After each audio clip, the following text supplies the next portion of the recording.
ሰላም እንዴት ናችሁ? የጽጌ ሃውስ ቤተሰቦች እንኳን ደህና መጣችሁ። ቻናሉ ላይክ፣ ሰብስክራይብ በማድረግ ቤተሰብ ሁኑ። ኮሜንት ጻፉልኝ። ዛሬ የመጣሁበት ጉዳይ ሰሞኑን እንግዲህ በየሚዲያው የምናየው ነገር ትንሽ ደስ አይልም አይደል? በእርግጥ በየጊዜው ነው ይሄ ሚዲያ ብዙ ነገር እናያለን፣ ግን ሰሞኑን ደግሞ በትዳር ዙሪያ የሚታዩ ነገሮች ትንሽ ደስ አይሉም። አባይ ቲቪ ላይ አንድ ታዋቂ አርቲስት የፊልም ተዋናይ ስለ ትዳር አንዳንድ ነገር ስታወራ ሰማዋትኝ። ሲንግል ማ የሚባለውትን አደንቃለሁኝ።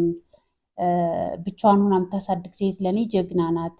ከሰካራም አባት ተደባዳቢ ልጆች እናታቸውን አቢዩዝ እያደረገ የሚያሳድግ አባት ልጆች አድገው ነገም ጥሩ ስለማይሆኑ ተግባራቸው ያማረ እንዲሆን የተሻለ አስተዳደግ እንድታሳድግ ብቻዋን ሆና ብታሳድግ የተሻለ ነው የሚል ነገር ስትናገር ሰማውና ትንሽ ሲንግልማ የሚለውን ነገር አሁን በደንብ ፕሮሞት እየተደረገ ነው። እሱን አልወደውም። ግን ሰው ደግሞ በትዳሩ ደስተኛ ላይሆን ይችላል።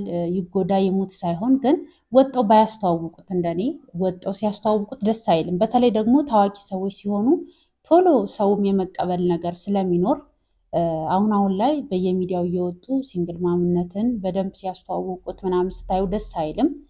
ግን ባለትዳር ሆነው ከአባት ከእናት ጋር ማደግ ልጅ ጥሩ ነው፣ ለልጁም ለነሱም። ግን ደግሞ ያ መሆን ካልቻለ ግዴታ አይደለም፣ ሰው ይሙት አይባልም። ግን ወደ ሚዲያ መጥቶ ደግሞ ታዋቂ የሆኑ ሰዎች ሲያወሩት ምናምን ያን ነገር በደንብ ጥሩ እንደሆነ አድርገው ሲያወሩት ደግሞ ተቀባዩ ሰው እየተለማመድ ነው፣ ማይንዳችን ይታጠባል። እና ብዙ ሰው ጋር አሁን ይሄ ነገር ተለምዷል። በተለይ ቀለል ተደርጎ የትዳር ጉዳይ ምናምን አደባባይ ለወጡ ሲሰሙት ያለው ሁኔታ አስፈሪ ነው።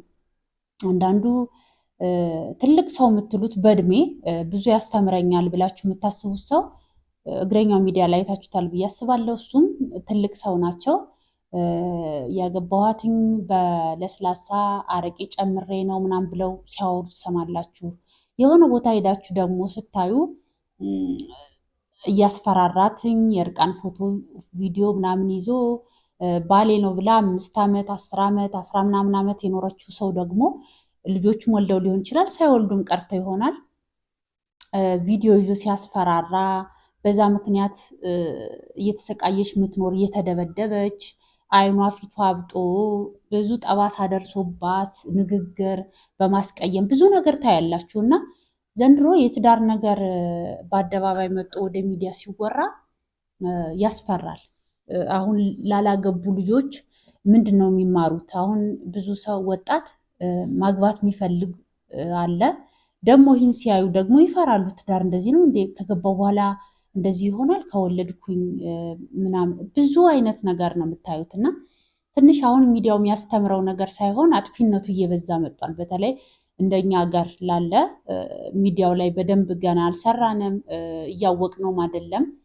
ብዙ ነገር ከልማቱ ይልቅ ውድመቱ ስለበዛ ስታዩት በየሚዲያው እንደ ቀልድ የትዳር ነገር የልጆች ነገር ወጦ ቀለል ተደርጎ ሲወራ ታያላችሁ። የሚያስተምራችሁ ነገር የለም። የሚያስፈራ ነው።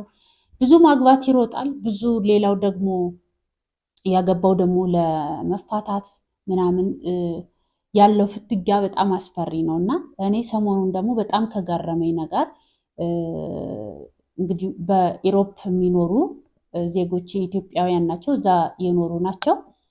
ሀቢባ ቤት ገብታ አንዷ ሳያት 4 ዓመት አብራው በኖረችው ባሏ እየተደበደበች የፊቷ ጠባሳ፣ ድምጿ፣ ለቅሷ፣ ሀዘኗ ስታወራ ስሰማ በጣም ልቤ ተነካ። ማለት በዚህ ልክ እንዴት ነው ሰው ሚስቱን አብሯት የኖረን አልወለዱም፣ ግን አብረው ኖረዋል። በዚህ ልክ እንዴት ነው ጨክኖ እንደዛ ጠባሳ በጠባሳ እስክትሆን የሚደበድባት? በጣም አስፈሪ ነው። በዛ ላይ እንዳትከሰው ምናምን ቪዲዮ ይዞባት ያስፈራራታል። ከሷም አልፎ ቤተሰቦቿን ለህግ እንግዲህ በውጩ ዓለም ደግሞ ህጉ ጥሩ ነው። የሴት ልጅ ጉዳት ቅድሚያ ይሰጠዋል።